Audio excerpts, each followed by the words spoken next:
आज इसके आगे हम पढ़ेंगे।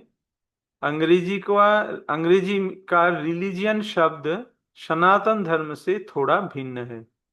रिलीजियन से विश्वास का भाव सूचित होता है और विश्वास परिवर्तित हो सकता है। किसी को एक विशेष विधि में विश्वास हो सकता है और वो इस विश्वास को बदलकर दूसरा ग्रहण कर सकता है, लेकिन सनातन धर्म उस कर्म का सूचक है जो बदला नहीं जा सकता। समझ में आया? विच कैनॉट बी चेंज्ड, जिसको हम परिवर्तित नहीं कर सकते, इसको कहते सनातन धर्म।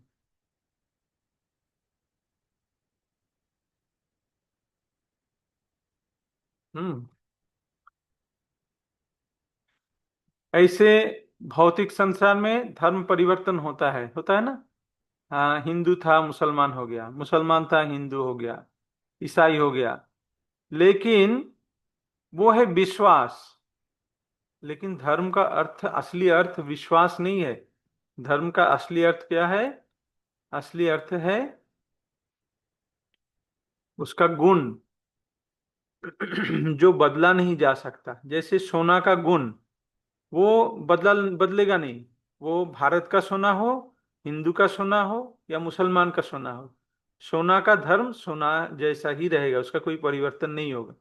इस तरह ये सनातन धर्म भी परिवर्तित नहीं हो सकता है। प्रभुपाद जी यहाँ पे व्याख्या करते हैं। अच्छा, इसको अ, कुणाल निनामा पढ़िए यहाँ से। उदाहरणार्थ।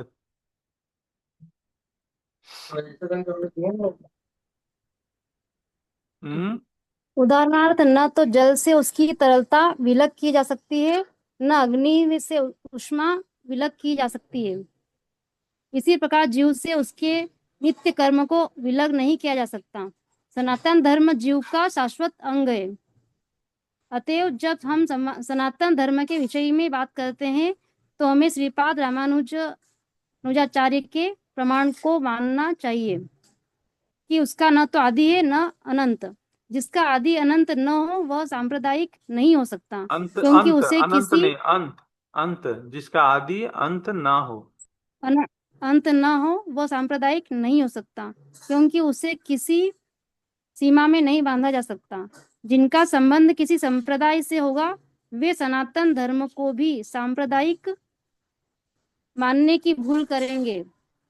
किंतु यदि हम इस विषय पर गंभीरता से विचार करें और आधुनिक विज्ञान के प्रकाश में सोचें तो हम सहज ही देख सकते हैं कि सनातन धर्म विश्व के समस्त लोगों का ही नहीं अपितु ब्रह्मांड के समस्त जीवों का है। हाँ, कितना सुंदर इसका अर्थ है। आप लोग समझे क्या? कि जैसे जल का तरलता, वो उसका धर्म है। अग्नि का ऊष्मा, ये उनका धर्म है। ये कभी उनसे अलग नहीं किया जाता, विलग नहीं किया जा सकता। कि ये अग्नि भारत का है इसलिए ऊष्मा है, और रशिया की अग्नि वहां पे बहुत ठंडा है इसलिए रशिया का अग्नि शीतल है। ऐसा नहीं होगा। अग्नि का गुण हर जगह में एक ही है। अग्नि का धर्म ऊष्मा है। इसी तरह हम सनातन जीव हैं, हम जीवात्मा है। आत्मा का जो धर्म है वो कभी परिवर्तित नहीं हो सकता, क्योंकि आत्मा का जन्म नहीं होता, आत्मा का मृत्यु भी नहीं होता है। इसलिए हम कौन है? हम आत्मा है। हमारे शरीर का मृत्यु होता है, हमारे शरीर का जन्म होता है, लेकिन हमारे आत्मा जो हम खुद में जो हम है, आत्मा है, उसका ना तो जन्म होता है ना तो मृत्यु होता है। तो इसीलिए उसका परिवर्तन, उसका गुण भी परिवर्तित नहीं होता है। जैसे आग का गुण, तो आत्मा का जो गुण है वो भी परिवर्तित नहीं होता। सनातन धर्म जीव का शाश्वत अंग है। ये सनातन धर्म जीव का शाश्वत अंग है, क्योंकि आत्मा का गुण है। और आत्मा का जन्म मृत्यु नहीं होता है, तो इसका धर्म का भी परिवर्तन नहीं होता है। समझ में आया? अतएव जब हम सनातन धर्म के विषय में बात करते हैं तो हमें श्रीपाद रामानुजाचार्य के प्रमाण को मानना चाहिए कि उसका ना तो आदि है न अंत है। अभी जिसका शुरू नहीं है, जिसका अंत नहीं है, वो सांप्रदायिक नहीं हो सकता। ये बहुत बहुत गंभीर स्टेटमेंट है। ये सनातन धर्म कोई सांप्रदायिक धर्म नहीं है, किसी संप्रदाय के लिए है ऐसा नहीं है। जैसे आग, आग क्या हिंदू संप्रदाय के लिए है? नहीं, आग सबके लिए है ना। क्या पानी सिर्फ हिंदू के लिए है, मुसलमान के लिए नहीं है? नहीं, वो सबके लिए है। उसका धर्म सबके पास एक ही है। इसी तरह ये कोई सांप्रदायिक रूप में इसका बांधा नहीं जा सकता, क्योंकि यह आत्मा का गुण है। तो एक हिंदू का आत्मा और एक मुसलमान के आत्मा में कोई अंतर नहीं है, दोनों ही भगवान का अंश है। सिर्फ चेंज जो है, जो दिखता है, वो है दो शरीर, ये हिंदू और ये मुसलमान। तो वो जो बाहरी जो आवरण है, उसको हम लेके झगड़ा करते हैं, कि हम हिंदू हैं, आप मुसलमान हैं। मुसलमान सोचते हैं कि हिंदू हमारे शत्रु हैं, उनको मारोगे तो अच्छा होगा। तो ये कितना गलत है। गीता हमें क्या शिक्षा देता है? गीता कोई सांप्रदायिक शिक्षा नहीं देता है। लोग बोलते हैं कि गीता, व्हाट इज गीता।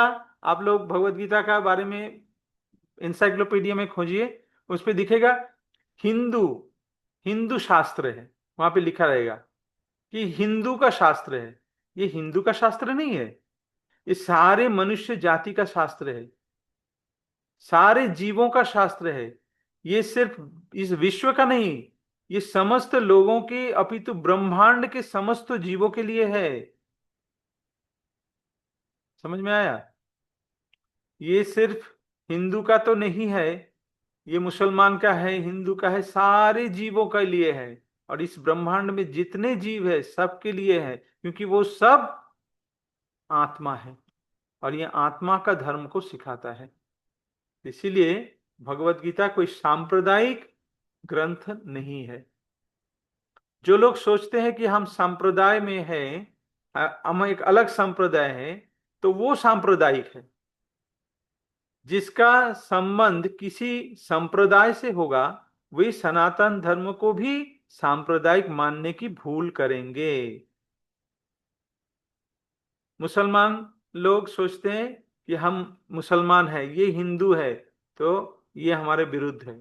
सांप्रदायिकता कहाँ से आता है? संप्रदाय से आता है। लेकिन हम किसी संप्रदाय के हैं ही नहीं। आग का कोई संप्रदाय हो सकता है? जिस जो उदाहरण दिया है, आग का कोई संप्रदाय हो सकता है कि हिंदू का आग और मुसलमान का आग? हाँ, आग आग ही होता है, उसमें कोई धर्म का परिवर्तन नहीं होता है। तो उसी तरह हम सांप्रदायिक नहीं, आत्मा सांप्रदायिक नहीं है, ये हमें समझना चाहिए। और अगर जब हम ये हम समझ लेंगे तो क्या होगा? शांति में, शांति आ जाएगी, कोई लड़ाई नहीं होगा। लेकिन ये गीता का ज्ञान सब तक, सबके पास पहुंचना चाहिए। पहुंचने से क्या होगा? शांति आ जाएगी। तो समझ जाएंगे कि अरे मैं भी तो आत्मा हूँ, वो भी तो आत्मा है, मेरे साथ उसका क्या ये है, झगड़ा तो कुछ है ही नहीं। वो शरीर के आधार पे झगड़ा करते हैं। अच्छा, आगे इसका सुनीता माता जी पढ़ सकते हैं क्या?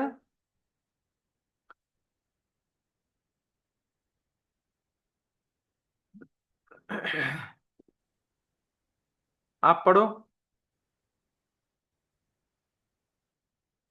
सुनाई नहीं दे रहा है।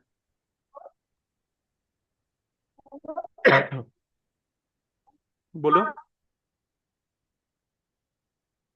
आवाज नहीं आ रहा है,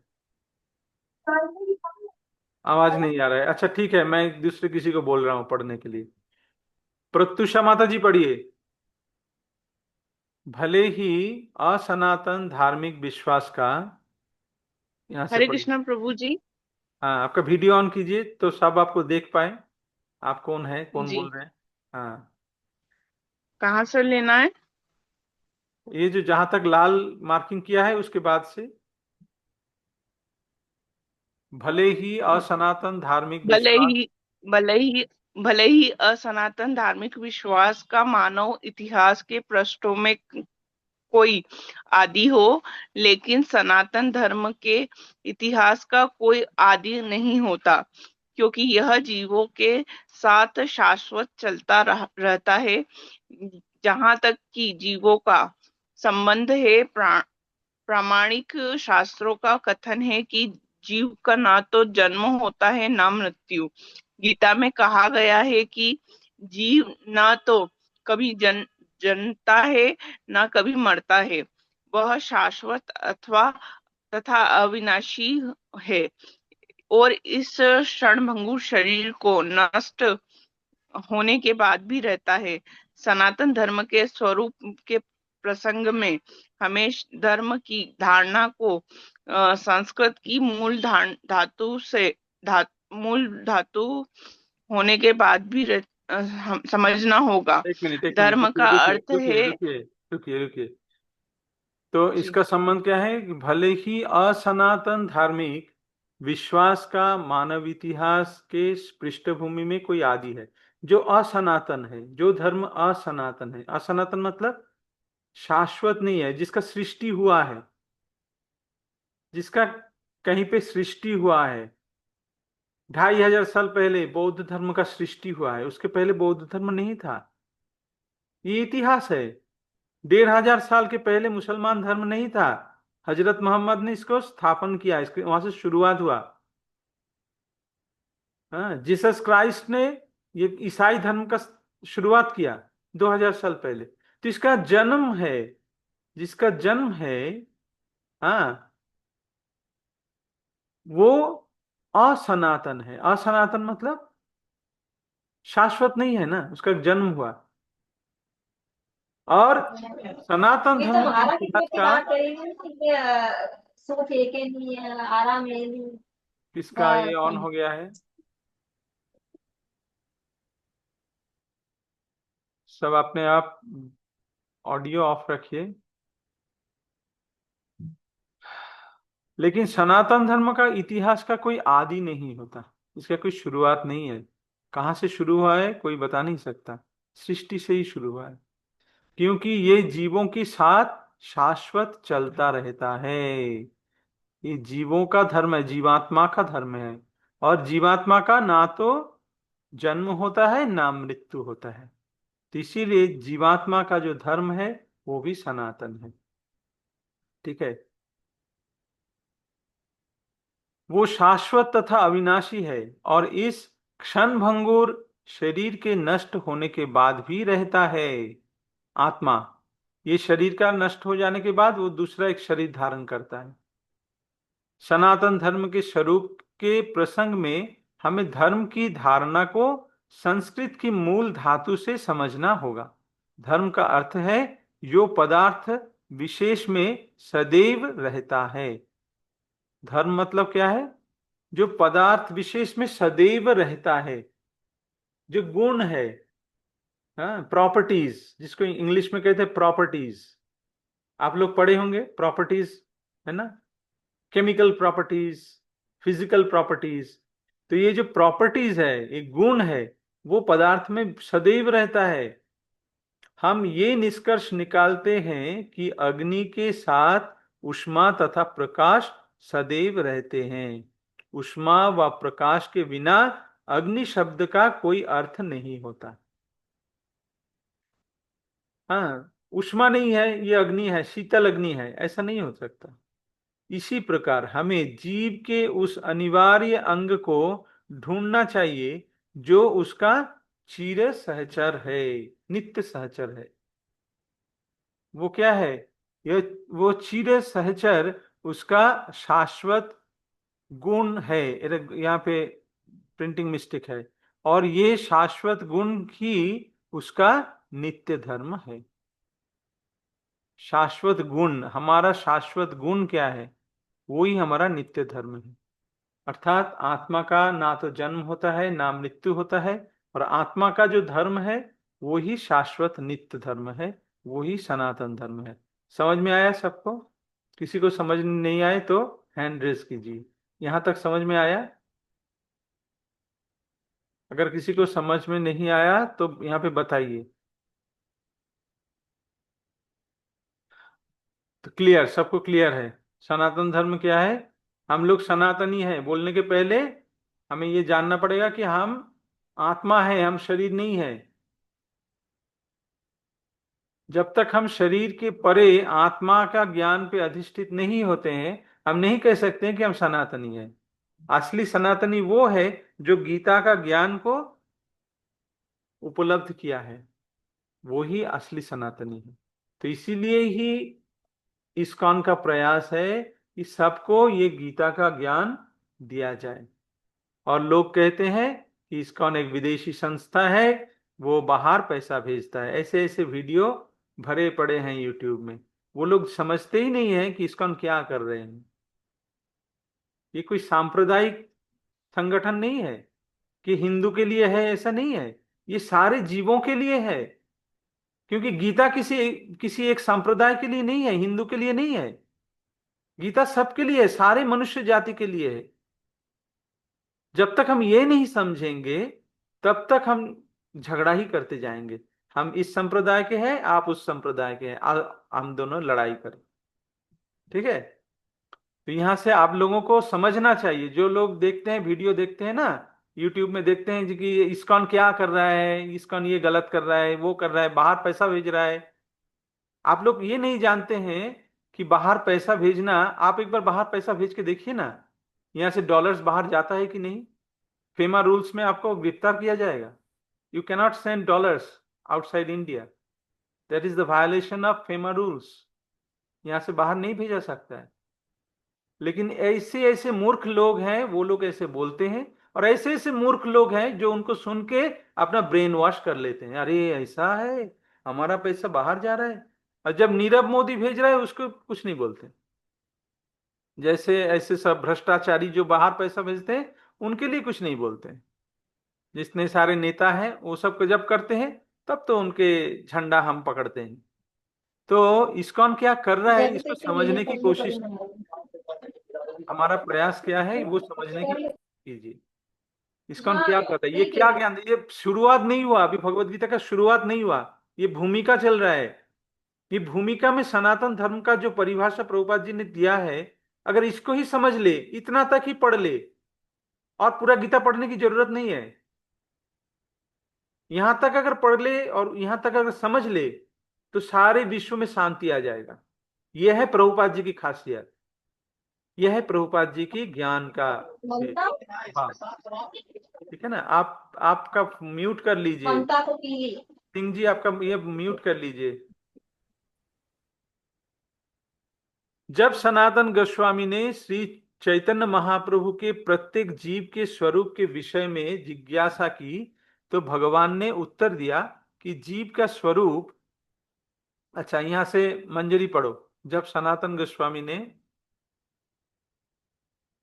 जब सनातन गोस्वामी ने श्री चैतन्य महाप्रभु से प्रत्येक जीव के स्वरूप के विषय में जिज्ञासा की, तो भगवान ने उत्तर दिया कि जीव का स्वरूप या स्वाभाविक स्थिति भगवान की सेवा करना है। यदि हम महाप्रभु के इस कथन का विश्लेषण करें तो हम देखेंगे कि एक जीव दूसरे जीव की सेवा में निरंतर लगा हुआ है।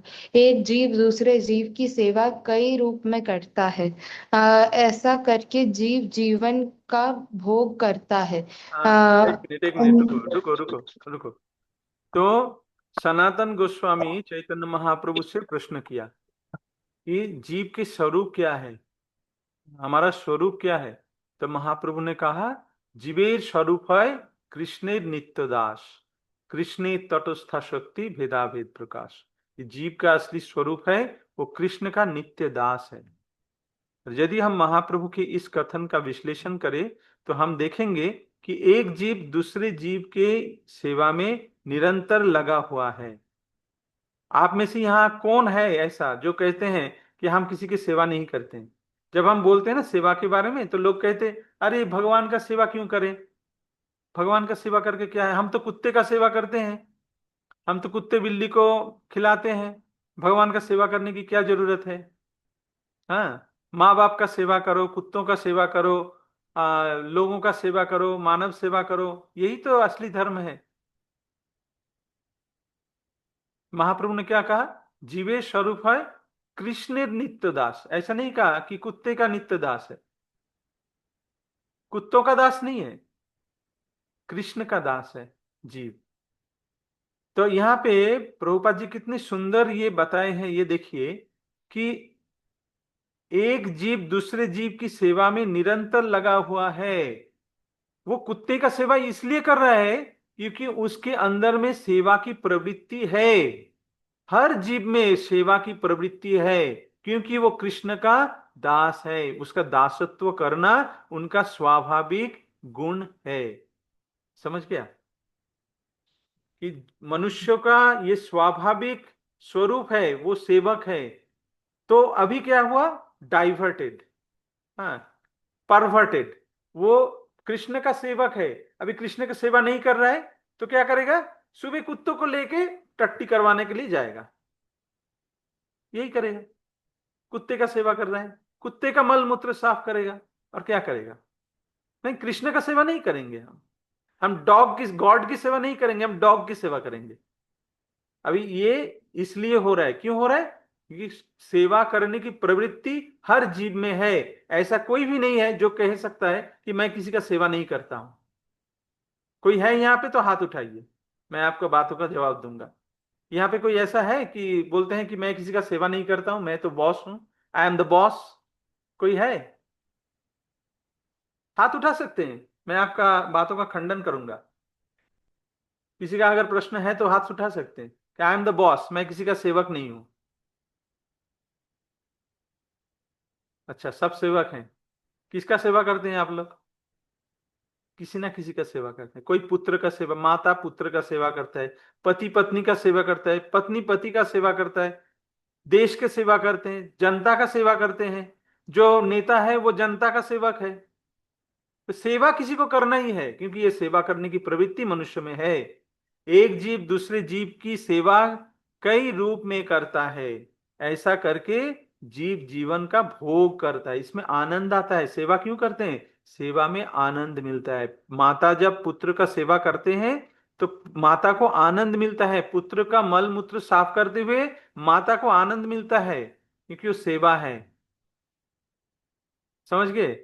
निम्न पशु मनुष्य की सेवा करते हैं जैसे सेवक अपने स्वामी की सेवा करते हैं।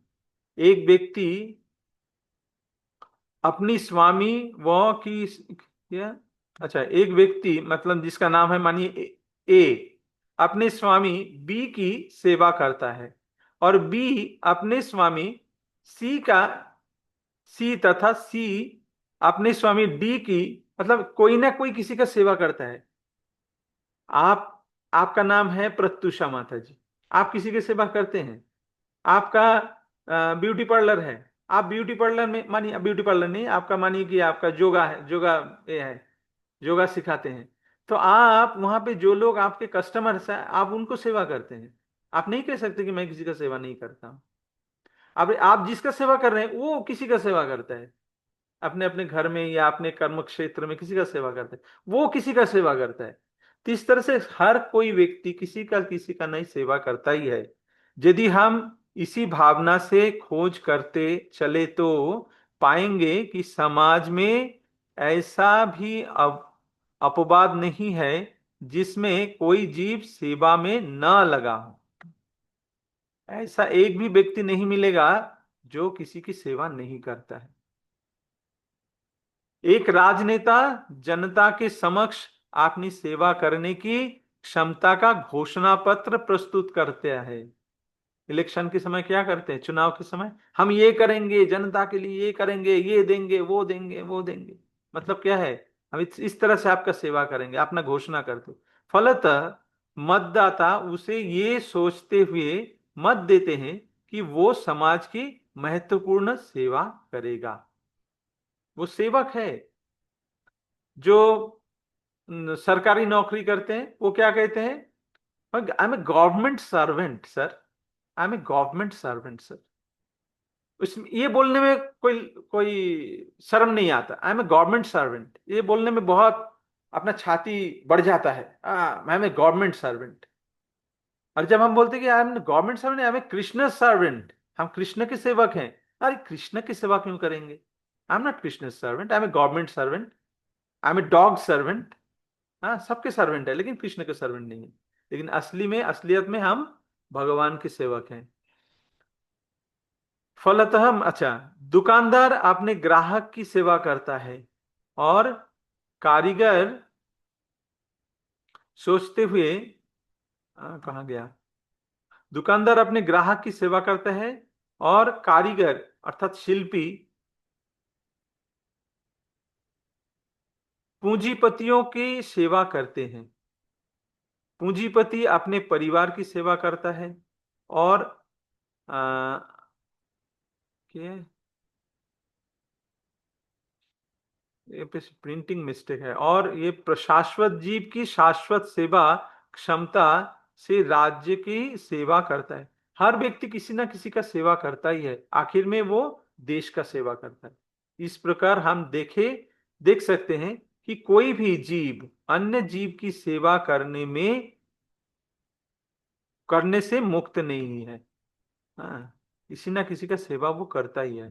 अतएव हम निष्कर्ष निकाल सकते हैं कि सेवा जीव की चिर सहचरी है और सेवा करना जीव का शाश्वत अर्थात सनातन धर्म है। समझ में आया? ये हमारा सनातन धर्म है। इसको मैंने ग्रीन मार्किंग किया। अतएव हम निष्कर्ष निकाल सकते हैं कि सेवा जीव की चिर सहचर है और सेवा करना जीव का शाश्वत सनातन धर्म है। जब जैसे हमने कहा था आग की धर्म क्या है? ऊष्मा। तो जीव का धर्म क्या है? सेवा करना। अभी वो किसका सेवा करेगा, वो ये बात, वो भगवान महाप्रभु चैतन्य महाप्रभु ने कहा जीवेश स्वरूप है कृष्ण नित्य दास, वो कृष्ण के सेवक है। लेकिन अब वो भूल चुके हैं। भूल के वो क्या कर रहे हैं, अपनी जो सेवा की प्रवृत्ति उसका गलत इस्तेमाल करके दूसरे लोगों का, दूसरे जीवों का सेवा कर रहा है। हाँ, कभी वो मनुष्यों का सेवा कर रहे हैं, कभी वो देश का सेवा कर रहे हैं, कभी वो डॉग का सेवा कर रहे हैं। लेकिन सेवा, असली सेवा तो होना चाहिए भगवान की। ठीक है, तो आज हम यहां तक ही पाठ करते हैं। हमारा टाइम ओवर हो गया। अभी किसी का कोई प्रश्न है तो आप पूछ सकते हैं। किसी को समझ में नहीं आया, किसी को डाउट है, या तो किसी को कोई प्रश्न है, पूछ सकते हैं। तो एक चीज यहां से आप लोगों को मार्क करना चाहिए कि जीव का प्रवृत्ति क्या है। यह बहुत महत्वपूर्ण डिस्कशन हुआ आज। अगर इतना तक ही पढ़ लेना इस किताब का, ये कितना पेज है, ये है 31 पेज। 772 पेजों में से 31 पेज तक ही आप पढ़ लेंगे ना, तो आपका जीवन सुधर जाएगा। सारे संसार के लोगों का जीवन सुधर जाएगा। वो समझ जाएंगे कि हम आत्मा है, हम शरीर नहीं है, और हमारे ये है सेवा करना। वो सेवा किसका करना है? भगवान की सेवा करना है। और हम सांप्रदायिक नहीं है, ये सनातन धर्म सांप्रदायिक नहीं है। तो सारा पृथ्वी में जितना झगड़ा है, जितना लड़ाई है, सांप्रदायिकता है, सब खत्म हो जाएगा। या 31 तक पढ़ेंगे तो बस। अभी आप बोलिए कि ये ग्रंथ कैसा है, ये क्या अद्भुत ग्रंथ है कि इसके 31 पेज तक ही अगर पढ़ लेंगे तो पूरा दुनिया का सारा समस्या का समाधान हो जाएगा। ऐसा ग्रंथ है। अभी ये ग्रंथों को हमें पूरा पढ़ना चाहिए कि यहां तक ही छोड़ना चाहिए, या तो नहीं पढ़ना चाहिए? आप लोग विचार कीजिए। किसी का कोई प्रश्न है तो पूछ सकते हैं।